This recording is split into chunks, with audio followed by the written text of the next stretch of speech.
Suatu ketika Nabi sedang duduk bersama sahabat. Halaqah. Halaqah artinya bulat, melengkung, melingkar. Nabi di tengah, sahabat berkeliling. Halaqah. Tak lama sedang halaqah, datang seorang lelaki. Air wuduknya basah di wajah sampai ke ujung janggutnya. Dia tenteng selipar. Dia pun masuk. Kata Nabi, tuan-tuan, sahabat-sahabat, bila engkau ingin menengok penghuni surga, itulah dia orang. Yang masuk itu ya Rasulullah. Ya, itulah dia penghuni surga. Maka sahabat merasa heran, apa kelebihan dia? Dia bukan Abu Hurairah yang penghafaz hadis. Dia bukan Abdullah ibnu Abbas yang pernah didoakan Allahumma faqihu fid din wa 'allimhu ta'wil. Dia bukan pula Sayyidatuna Aisyah istri Nabi. Dia manusia yang tak dikenal, nama dia pun tak siapa. Tapi bila engkau ingin tahu penghuni surga, itu dia orang. Sahabat datang ke rumah dia, bertamu boleh 3 hari 3 malam. Lebih daripada itu sedekah. 3 hari 3 malam hak kita kepada sahibul bait. Dia tengok makannya biasa saja. Dia tengok tidurnya tak ada berlebih kurang seperti manusia kebanyakan. Ini orang kenapa Nabi kata penghuni surga? Sembahyang dia biasa saja, ibadah dia biasa. Pada hari ketiga ia pun disoal. Tuan, sahabat berkata, manakala kami duduk bersama Rasulullah sallallahu alaihi wasallam, Nabi menunjuk engkaulah penghuni surga. Tapi aku sudah 3 hari 3 malam di rumahmu, aku tengok engkau pandang biasa saja. Apa sebenarnya amal engkau yang boleh menyampaikan ke dalam surga Allah? Apa jawab dia? Amalku tak lebih tak kurang sama seperti kalian. Hanya saja sebelum tidur malam, aku sudah membersihkan hatiku. Tak ada dendam kesumat sakit hati, tak ada sumpah serapah caci maki. Aku sudah maafkan semua orang yang menganiayaku. Dari terbit matahari tadi sampailah tenggelam matahari, maka hilanglah semua, tak pernah berkesan dalam hati. Apa maknanya? Surga tak selamanya direbut dengan al-hajjul mabrur, laisa lahu jazaa illal jannah. Surga tak hanya direbut dengan membina masjid, man bana masjidan banallahu mithlahu baitan fil jannah. Siapa yang haji mabrur balasannya surga. Siapa yang mampu membina masjid maka dibangunkan istana dalam surga. Tapi ada satu lagi. Dia tidak tawaf, dia tidak sa'i, dia tidak melontar jumrah, dia tidak membina masjid. Tapi Nabi menjanjikan dia masuk surga. Kenapa? Qad aflaha man tazakka. Beruntung orang yang mensucikan hati. Selepas hati suci, wa dzakara asma rabbih fa shalla. Setelah hati suci, barulah zakara, mengingat Allah, fa shalla, barulah dia salat. Kerana salat yang berkubang dengan dendam, kesumat, hasad, dengki dan busuk hati tak memberikan kesan apa-apa dalam pribadi seorang muslim. Inilah yang susah. Sebagian manusia sekarang, kalau sahabat Nabi tadi menghilangkan dendam hasadnya sebelum tidur malam, betapa banyak manusia sekarang yang rajin salat, puasa, haji dan umrah, tapi dendam dia simpan bukan hanya sampai jam 7 malam, tapi sampai 7 keturunan. Bila aku mati nanti, maka anak cucuku sampai ke bawah, aku tak izinkan nikah dengan anak cucu keturunan Tuan Fulan. Mana boleh makcik, mana boleh puan-puan, ini tak boleh. Biarlah aku tanggung dosa ini, aku sanggup memikulnya di akhirat. Dia sangka ini perbuatan main-main. Apa kata Nabi? Iyyakum wal hasada, takutlah kamu pada penyakit hasad. Mengapa? Fa innal hasada ya'kulul hasanat. Kerana hasad, busuk hati, dendam, kesumat memakan segala perbuatan baik. Kama ta'kulun narul hatab, sebagaimana api memakan kayu bakar. Api panas, dia memakan lalang kayu kering. Kenapa Nabi berikan permisalan kayu? Sebab di gurun pasir Makkah, Madinah susah nak tengok pokok kayu.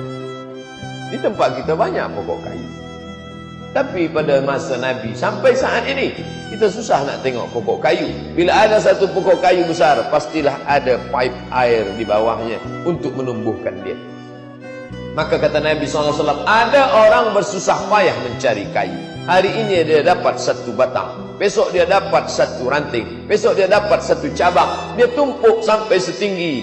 Maka manakala api datang menyambar, api merubah kayu menjadi arang, arang terbakar menjadi abu, ambu dihembus angin tak bersisa, diletak di atas tapak tangan. Begitulah amal orang yang hasad.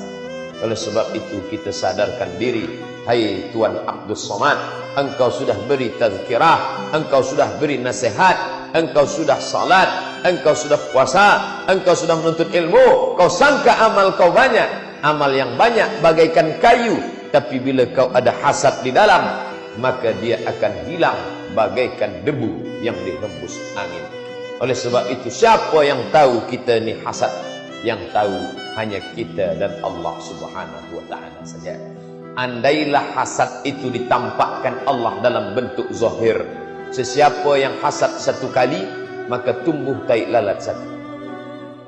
Mungkin muka ni sudah hitam semua. Dan ustaz yang berwajah penuh dengan tai lalat hasad tadi memberi tajuk ceramah. Tajuk kita malam ini, bahaya hasad. Semua orang tersenyum dan berbisik, apa ni? Allah masih sayang. Bila orang dengar cakap engkau, bila orang cium tangan engkau, bila orang muliakan engkau, bukan kerana engkau mulia, tapi kerana Allah masih tutupi segala aib dan cacatmu. Sampai masanya dia akan bukakan. Yauma tublas sarair. Pada hari itu dibukakan segala rahasia. Maka di antara doa kita kepada Allah, Rabbana ighfir lana, ghafara, tutupi ya Allah. Mungkin ada bekas daripada paku, tak jadi memasang lampu, tapi manakala ditutup, hilang, tak tampak dia. Maka engkau tutuplah hendaknya dosa kami itu. Wa kaffir anna sayyi'atina, engkau tutuplah ya Allah. Tapi manakala engkau ulang balik, kami akan bukakan sebuka-bukanya sampai engkau pun malu melihat dirimu sendiri. Rabbana, ya Rabb, ya Allah, ma li hadzal kitab, mengapa buku ini la yughadiru saghiratan, tidak ada yang kecil wala kabiratan, semua yang besar illa ahsaha, semua tercatat dalam buku tulisan yang nyata. Semuanya, sekecil-kecilnya, sebesar tapak kaki semut yang hitam di atas batu yang hitam.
Ain. Dari hasad inilah muncul sihir, dari hasad inilah muncul black magic, dari hasad inilah datang bomoh, dari hasad inilah semuanya. Maka kita diajarkan, wa min syarri hasidin idza hasad. Orang yang terkena penyakit itu disebut hasidin. Nama orang yang terkena itu hasad. Mohon maaf bila ada tuan bernama Tuan Hasidin. tak ada niat nak menyindir, hanya membacakan ayat dalam Quran saja. Wa min syarri hasidin idza hasad. Mengapa mereka tak mau percaya kepada baginda Muhammad sallallahu alaihi wasallam? Kerana hasad. Kami tahu dia nabi. Sebelum dia datang kami sudah bertawassul kepada Allah. Manakala Yahudi berperang dengan Bani Ghatafan, maka apa kata mereka? Allahumma inna natawassalu ilaika bijabi nabiyikal mursal. Kami bertawassul kepada engkau dengan barakat nabi yang akan datang di akhir zaman. Menangkanlah kami nanti. Yahudi bertawassul kepada Allah. Wa kanu min qablu yastaftihuna 'ala alladhina kafaru. Mereka Yahudi sebelum berperang mereka minta kemenangan dengan menyebut nama nabi yang terakhir. Kerana dalam kitab suci mereka disebutkan nabi terakhir itu keturunan Ibrahim alaihissalam. Mereka salah sangka.